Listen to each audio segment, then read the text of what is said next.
Conversations that spark connections. This is Plugged In, the Volt Community Podcast. Hi, I'm Matt Hubbard, mayoral candidate here in Sylacauga, and I'm excited to be on the Plugged In podcast. Okay, Matt, let's start by flipping the switch. Who are you and what current role do you play in the community? Well, like I said, my name's Matt Hubbard. My wife is Natalie. We've been married for 24 years. Our oldest son is Brady. He's 19. He'll be a sophomore at the University of Alabama starting in August. And our youngest son is Hayden. He's 16, and he'll be a junior this upcoming school year at Sylacauga High School. Current roles in Sylacauga: I am president of Sylacauga Parks and Recreation Board. I'm a commissioner on the Sylacauga Housing Authority, and I'm in my first year as a deacon at Sylacauga First Baptist Church. So what gets you out of bed in the morning?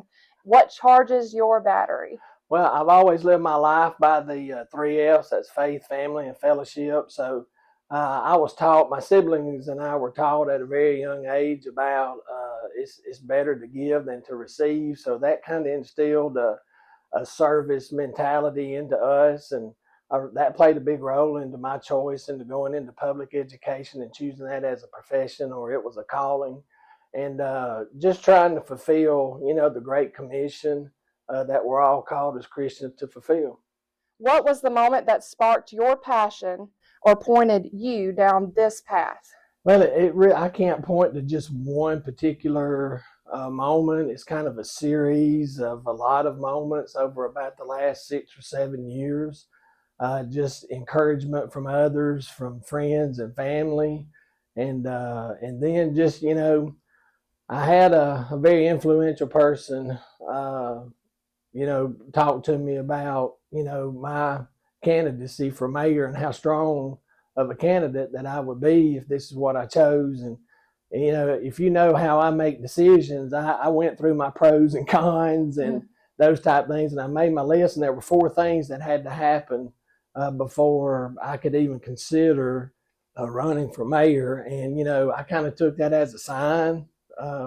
When all 4 of those things came to fruition, I was like, Natalie and I sat down, we had that conversation, and here we are. We've been knocking on doors ever since, and we've got a lot more to knock on. But was there a jolt, an experience, challenge, or person that lit the fuse for your journey?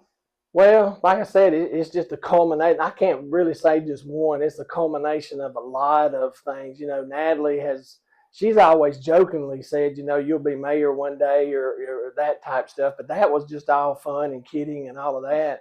But just having, community members and leaders reach out, and, especially once I retired a little over a year and a half ago, it really ramped up a little bit then. And like I said, once those 4 things came to fruition, then it was like, okay, that's my signal to let's go. It's obvious that you're wired for this. Yeah. Let's talk about your personal drive. What keeps your energy flowing when things get tough? Well, like I said, I'm a Christian, and so everything that I do is based off of my faith. And I know one of the questions about like when things get chaotic and all that, staying cool, calm, and collected. Well, that's our faith that does that for us in those moments. And so when you look at my not just my personal life, but my professional career, I was in high stress positions, as a teacher, coach, assistant principal, and then director of operations for Sylacauga City Schools. Those were some high stress positions. And so, you learn to rely on that faith. You have a strong prayer life, and you just keep that connection with your Creator. And when things do get chaotic like that, it's just you rely on that faith, and you rely on that training, and you rely on that experience, and then just being a people person and being able to communicate and build that rapport with people in those relationships. So if someone looked behind the scenes, what's something about you that might surprise them? Well, it's like, like I said just a minute ago, I've always been in kind of high stress professional positions. And so when you're in those type of positions, you have to have de-stressors in your life. And so the things that I do to de-stress, one is cooking. I really enjoy cooking and the whole because I used to be a science teacher and I like the chemistry of cooking, which some people might say that's kind of nerdy, but I really enjoy that. So going home after a stressful day and actually cooking, that might stress some people out, but it de-stresses me. And then another thing that I've just taken on here within the last couple of years, that's another de-stressor, is I enjoy listening to classical music. And that's a really good de-stressor. Volt Media Group's Plugged In podcast is brought to you by Radney Smith Funeral Home and Frontline Off-Road in Sylacauga. How has the Sylacauga community been part of your circuit, and how has it shaped you or your mission?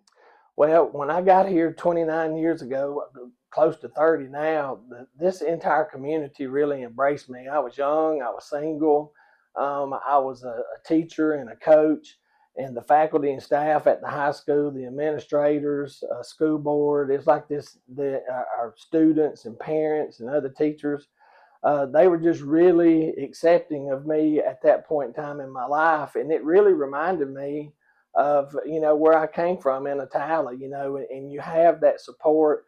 People really wanted to start forming relationships and building that rapport. And it just made it a lot easier to transition, to working and living here in Sylacauga. And then, you look at the whole church experience. I had people inviting me to this church and that church. So, when you see a community doing that, especially for young people, they're really invested in their community, and they want their young leaders to be engaged and to have some type of future in this community. And that's one of my drivers that you touched on a minute ago, Mackenzie, is, that's what I want for our youth and our young people. I want them to see that not just that they have a bright future ahead, but that they have a bright future in Sylacauga. That's awesome. So is there a moment or connection that felt like a real voltage boost along the way? I had a series of a lot of those, being chosen to be a head coach through the school system, being chosen as an assistant principal or a principal through the school system, and being chosen to oversee all of the capital improvements we've made over the years. Those were, votes of confidence, if you will. And so that's always stuck with me, is just that support. And, when you see that, that's always encouraging. And, it's going to give you that jolt, that volt. Absolutely. And so, I would reflect that. What project initiative or idea are you currently charging up? Well, as I stated earlier, I'm president of the Sylacauga Parks and Recreation Board, and so we actually have a couple of projects. One that hopefully will be completed between Thanksgiving and Christmas, and that's the pickleball courts where the old swimming pool used to be. And then, of course, we've got the new swimming pool project that's coming on down the road. So being involved with that has been, really good, and it reminds me of a lot of my work that I did in the school system, because when Dr. Freeman was here, we renovated all of our athletic venues and so forth, not to mention the high school itself. So, being able to be part of this pickleball project and the new swimming pool complex project, that's been, I reckon, for lack of a better word, it's been enjoyable. If you wanted to leave our viewers with anything in a couple of sentences, what would you leave them with? Well, just always be encouraged, always look to the future. There's hope. We're going to get things. We've got some work that needs to be done at City Hall, but, just be of faith that we will get it done, especially if the good Lord willing, and if I'm voted in as mayor, we're going to get, some things straightened out. And there's a lot of plans. There's a lot of things that we can do here in Sylacauga, and we're just a city of potential. That's awesome. Matt, thank you so much for being on the Plugged In podcast today. Thank you for joining us. Thank you, Mackenzie. Volt Media Group's Plugged In podcast is brought to you by Radney Smith Funeral Home and Frontline Off-Road in Sylacauga.